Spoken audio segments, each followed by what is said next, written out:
एक समय की बात है, एक गांव में एक बूढ़ा सुअर रहता था।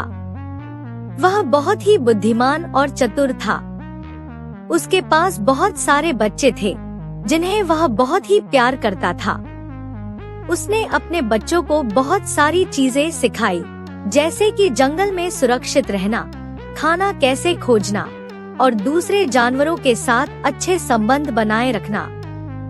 एक दिन उसने अपने बच्चों को एक अद्भुत सिखावट दी। वह उन्हें एक साथ एक जंगल की यात्रा पर ले गया।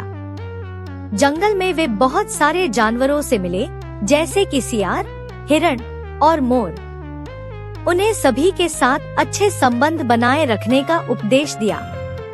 जब वे वापस गांव लौटे तो बूढ़ा सुअर ने उन्हें पूछा, क्या तुमने उस जंगल में कुछ सीखा?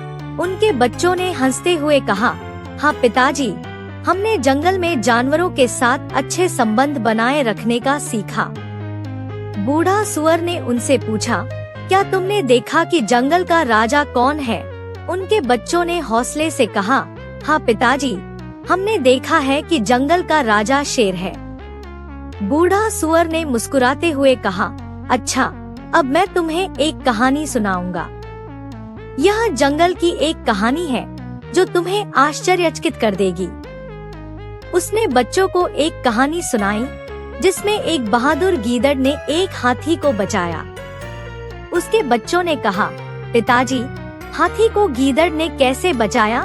बूढ़ा सुअर ने कहा, यह कहानी हमें यह सिखाती है कि बुद्धिमानी और साहस से हम किसी भी समस्या का सामना कर सकते हैं। उस दिन से उनके बच्चे हमेशा बूढ़े सुअर की कहानियों को ध्यान से सुनते और उनसे नई सीखें प्राप्त करते थे।